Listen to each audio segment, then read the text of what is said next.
Hi viewers, welcome to our channel. ప్రస్తుతం మనతో పాటు సీనియర్ పొలిటీషియన్ అండ్ మాజీ హోంమంత్రి మైసూర్ రెడ్డి గారు ఉన్నారు. వారితో ఒకసారి మాట్లాడదాం. సార్ నమస్కారం. నమస్కారం. సార్, జగన్ గారి పైన అటు సిద్ధం సభలో యాత్ర చేస్తున్న ఆయన పైన ఎవరో రాయి విసరంతో గాయం అవడం చూస్తున్నాం. ఆ కన్నంత వాపు నిన్నటి నుంచి కూడా ఈ సోషల్ మీడియాలో ఫుల్ ట్రెండింగ్లో ఉంది. అసలు ఈ దాడి చేసింది ఎవరనుకోవచ్చు? వాళ్ళైతే వైసీపీ అని చెప్పేసి ఆరోపించడం, వాళ్ళందరూ కూడా ప్రెస్ మీట్ పెట్టి ఇదంతా టీడీపీ కుట్ర అని కూడా చెప్పడం చూస్తున్నాం. సార్, మీ ఒపీనియన్ అసలు ఏం జరిగిందంటారు సార్? అంటే ఇవి ఇప్పటి నుంచే కాదు, ఎప్పటి నుంచో కూడా నాయకులు సభల్లో ప్రసంగించడంలో కానీ, ప్రసంగించే సమయంలో కానీ, తర్వాత ఇట్లా యాత్రలు చేస్తున్నప్పుడు కోడిగుడ్లో, అరటి తొక్కలో మట్టి రాళ్ళు విసురుతుంటారు సహజంగానే. ఇందులో ఏమంటుందంటే బాధితులు ఉంటారు. అంటే డైరెక్ట్గా నాయకుడి వల్ల బాధితులు కాకపోయినా కింద యంత్రాంగం వల్ల ఏమన్నా పొరపాటు జరిగినప్పుడు ఆ కోపాన్ని నాయకుల మీద చూపిస్తుంటారు. అది అటువంటి చిల్లర చేష్టగానే చూడాలి. కానీ ఈ ఇటీవల కాలంలో ఇది ఒక ఫ్యాషన్ అయిపోయింది, ఒకరి మీద ఒకరు ప్రత్యారోపణలు చేసుకోవడం. ఎందుకంటే ఈ సంఘటన బట్టి చూసినప్పుడు ఏదో షూటింగ్ చేస్తే చిన్నదేదో వచ్చి తగిలింది అని అంటున్నారు. గాయం అయితే చూశాను నేను కూడా ఫోటోల్లో. అవి ఎవరో గుంపులో నుంచి విసిరిండొచ్చు. పోలీసులు తెలుగుదేశం వారు పోలీసులు వైపులేమో అది ఇది అని అంటున్నారు. అంటే ఇంతమంది పోలీసులు ఉన్న జనం కట్టడి చేయడం అనేది ఒక ఇబ్బందికర సమస్య ఎవరికైనా. కానీ వచ్చిన జనాన్ని ఎవరు పొమ్మనిలేము, ఎందుకంటే నాయకుని చూసిన జనం ఉంటారు కాబట్టి. వాళ్ళల్లో ఒకరో ఇద్దరో తప్పుడు పనులు చేసేవాళ్ళు ఉంటారు. వాళ్ళు ఎవరైనా గుర్తించడానికి అంత సులభం కాదు. జనాన్ని దగ్గరికి రానికుండా పెట్టలేరు. పెట్టినప్పుడు అదొక ఇబ్బందికర సమస్య పోలీసులకు కూడా, యంత్రాంగంకు. ఎవరైతే భద్రత చూస్తుంటారో, విఐపి భద్రత చూస్తుంటారో వాళ్ళకు ఒక ఇబ్బందికర సమస్య.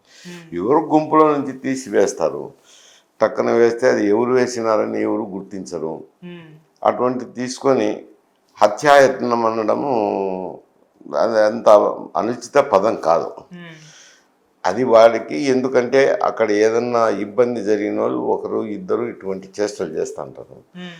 చేసినప్పుడు దాని హత్యాయత్నం అనడం వైసీపీకి దాని నుంచి ప్రచారం పొందడం, మైలేజ్, ఎన్నికల్లో మైలేజ్ సంపాదించుకోవాలని ఆలోచన చేయడము, అటువంటి సంఘటనను అది అంత మంచి సాంప్రదాయం కాదు. అదేవిధంగా ఇది డ్రామా, వాళ్ళు ఆడించుకున్న డ్రామా అని తెలుగుదేశం ఆడడం కూడా అది మంచి సాంప్రదాయం కాదు.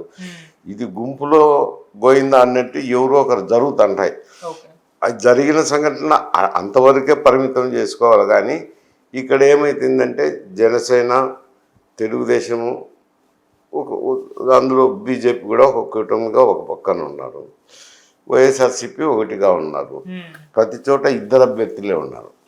అంటే జనం కూడా రెండు కూటములుగా డివైడ్ అయి ఉంటారు. వైఎస్ఆర్సీపీకి ఒక కూటమి కానీ, వాళ్ళ కూటమికి కానీ ఆల్మోస్ట్ డిసైడ్ అయి ఉంటారు ఎవరికి ఓట్లు వేయాలని. జనం డిసైడ్ అయి ఉంటారు. ఈ ప్రచారాలు చెప్పడాలు ఇవన్నీ ఏదో ప్రచారంలో భాగంగా జరుగుతుంటాయి. తుదకు జరిగేది ఏమిట్రా అంటే ఓటర్లకు డబ్బు పంపిణీ. లాస్ట్ టైం అయితే 1000 రూపాయలు యావరేజ్ చేసి పెట్టినారు. ఈ తూరి 2000 అంటున్నారు. 2000 పైన ఏదో పంచేది. వాళ్ళు ఇద్దరి దగ్గర తీసుకుంటారు, ఇద్దరు అభ్యర్థుల దగ్గర. వాళ్ళకు తోచిన విధంగా ఓట్లు వేస్తుంటారు, వాళ్ళ ఇష్ట ప్రకారం వేస్తుంటారు. ఇటువంటి సంఘటనలు జరిగినప్పుడు, ఎందుకంటే అక్కడ ఈ భూ నిర్వాసితులు ఉన్నారు. ఎప్పుడున్న సంవత్సరం నుంచి ఆందోళన చేస్తున్నారు, అమరావతి అమరావతి అమరావతి అని. 3 రాజధానులు, ఇవన్నీ రాజధాని అనేసి ఉన్నప్పుడు జరుగుతాను. ఆ ప్రాంతంలోనే ఆయన పర్యటిస్తున్నారు. ఎవరన్నా రైతులు, ఎవరో ఒకరు బాధితులు, అవి కాకపోతే నేనంటే డైరెక్ట్గా వారి మీద ఆరోపణ చేయటం లేదు, రైతుల మీద.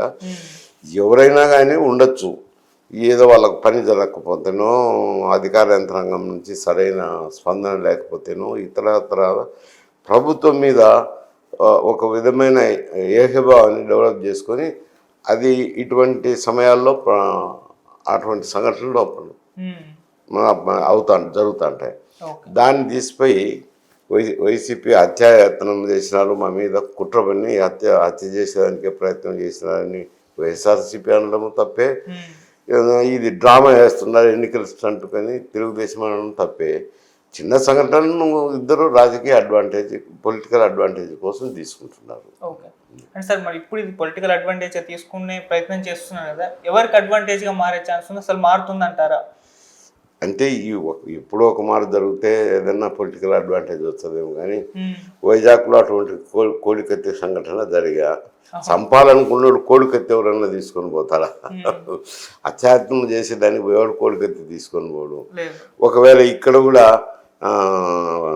ఇదేమి ఏరుగంత కాల్చినారు అని అంటే గంత కాల్చేవాడు ఏరుగంత కాల్చిన అసలు గంతనే కాలుస్తాడు.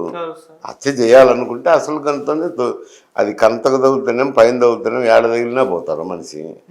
హత్య చేయాలనుకుంటే నిజంగా హత్య చేయాలనే ఉద్దేశంతోనే అది పెంచింటే వాళ్ళ కోపాన్ని వాళ్ళ ఆవేశాన్ని ప్రదర్శించే సంఘటనను రెండు పార్టీలు చిత్రీకరించుకోవడం ఎందుకంటే అప్పుడు కోడికత్తి సంఘటన ఏదో జరిగింది విమానాశ్రయంలో, దాన్ని రాజకీయ అడ్వాంటేజ్గా మలుచుకున్నారనేది తెలుగుదేశంకు బాధ ఉంది. ఇప్పుడు కూడా ఈ సంఘటన కూడా రాజకీయ అడ్వాంటేజ్ మలుచుకోవాలని ప్రయత్నం చేస్తున్నారు వైఎస్ఆర్సీపీ అని. అది డ్రామా అని వాళ్ళు చెప్పడం తప్పే ఉంటారు. ఇంతమంది జనం ప్రజానికం వచ్చినప్పుడు ప్రభుత్వం నుంచి పని జరగకపోతే వాళ్ళకు నిరాశ నిస్పృహలు ఉన్నప్పుడు ఆ నిరాశ నిస్పృహను ఈ విధంగా ప్రదర్శిస్తుంటారు. అటువంటి సంఘటన కింద తీసుకోవాల్సింది. అంటే సార్ ఇది డ్రామా అయ్యే ఛాన్స్ కానివ్వండి, లేకుంటే టీడీపీ వాళ్ళు చేసే ఛాన్స్ కానీ ఏవి లేవు అని అంటారా సార్ కన్ఫామ్గా? నిరాశ నిస్పృహల్లో ఉండే జనం చేసే సంఘటన వాళ్ళు డ్రామా వేయాలని అనుకున్నారు అనుకోండి, ఎవరు వైఎస్ఆర్సీపీ. రాయి విసిరినప్పుడు రాయి విసిలో ఎయిర్ గన్ నుంచి బుల్లెట్ అయినప్పుడు అది పొరపాటున అంత గురిగాడు ఉంటాడా? పొరపాటున కింద తగిలితే కన్నే పోతుంది.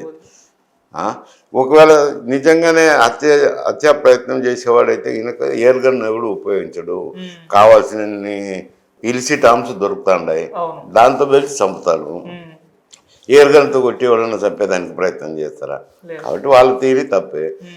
డ్రామా వేస్తున్నారని వీళ్ళు అంటున్నారు కదా, చిన్న పొరపాటు జరిగితే కన్నైపోతుంది కదా, అటువంటి చేసుకోరు కదా ఎవరు. అందువల్ల ఇది ఎవరో నిరాశ నిస్పృహలో చేసిన సంఘటన. అటువంటిది ఈ మాదిరి ఒక వారు చిత్రీకరించున్నారని తెలుగుదేశం వాళ్ళు మాట్లాడడము, వీళ్ళు దీన్ని ఉపయోగించుకోవాలని చూసుకొని ప్రయత్నం చేయడము ఇద్దరిది తప్పే అని అంటాను. ఓకే సార్, అప్పుడు కోడికత్తి సీన్ అప్పుడు కానీ జగన్ గారి పైన కాస్త సింపతి వర్కౌట్ అయింది. వివేక హత్య కేసు కూడా కాస్త సింపతి అయి జగన్ ప్రభుత్వం అధికారంలోకి రావడం చూసాం. సో ఇప్పుడు ఇటువంటి సంఘటనలు నిజంగా సింపతి క్రియేట్ చేస్తాయా, ప్రజలపైన ఇంపాక్ట్ చూపిస్తాయా, వాళ్ళని ఓట్లుగా టర్న్ అయ్యే ఛాన్స్ మనకు అనిపిస్తాయా సార్? ఇప్పుడు అది కోడికత్తి సంఘటన అంటే వేరు. ఫస్ట్ టైము మొదటి మారు ప్రజలు కూడా అదేదో అర్థం కాక కొంత వచ్చిండొచ్చు. ఈ వివేకానంద రెడ్డి హత్య కేసు అనేది అది అక్కడ అందరికీ స్థానికంగా తెలిసిందే, దాని మీద ఆయనకి ఏమొస్తుంది. కానీ ఇప్పుడు ఇది ఇటువంటి ఉపయోగించుకోవాలని ప్రయత్నాలు చేసుకుంటున్నారు. ఉపయోగపడతాయా లేదా అనేది రేపు ఎన్నికల తర్వాత తెలుస్తుంది. ఓకే సార్, ఇటు జగన్ గారి వైపు ప్రభుత్వ ఉద్యోగులు వ్యతిరేకంగా ఉన్నారు అని అంటున్నారు సార్. నిజంగా ప్రభుత్వ ఉద్యోగులందరూ కూడా జగన్ గారికి వ్యతిరేకంగా ఉన్నారా? ఉంటే ఎందుకంటారు సార్? ఇప్పుడు ప్రభుత్వ ఉద్యోగులు వాళ్ళు నెలసరి వేతనం తీసుకుంటారు, ప్రజలకు పన్నులు చేయాల్సిన అవసరం ఉంటుంది. ఇప్పుడు రాష్ట్రానికి కూడా రాష్ట్ర ప్రభుత్వానికి కూడా దాదాపు 50% జీతభత్యాలకు పెన్షన్లకు పోతుంటుంది. 40% అనుకుంటా, 40% పోతుంది. 60% మిగతా అన్ని కార్యక్రమాలకు ఉపయోగపడుతుంది. చేస్తుంటారు. కింద కొంత వాళ్ళు కొన్ని డిమాండ్లు, యూనియన్స్ ఉంటాయి, కొన్ని కోరికలు ఉంటాయి, పరిష్కారం చేయాలని ప్రభుత్వం మీద ఒత్తిడి తెస్తుంటారు. ప్రభుత్వం పరిష్కారం చేసుకోవాలంటే ఆర్థిక వనరులను దృష్టిలో పెట్టుకొని భారం ఎంత వస్తుందో చూసుకొని బ్యాలెన్స్ చేసుకొని మాట్లాడాల్సి ఉంటుంది. ఉద్యోగులను సంతృప్తి పరచలేకపోయినప్పుడు ఉద్యోగుల్లో అసంతృప్తి ఉంటుంది. అధికారంలో ఉన్నాక అసంతృప్తి అనేది సహజంగా వస్తుంది. వచ్చినప్పుడు వ్యతిరేకత ఉంటుంది. ఏ ప్రభుత్వం మీదనే అని వ్యతిరేకత ఉంటుంది. ఇక్కడ కూడా మన జరిగిన ఎన్నికల్లో అధికార యంత్రాంగం కొంచెం వ్యతిరేకంగానే పనిచేసింది కదా బీఆర్ఎస్కు. అవును. ఆడ కూడా అదే జరుగుతుంది ఏంటో. ఓకే.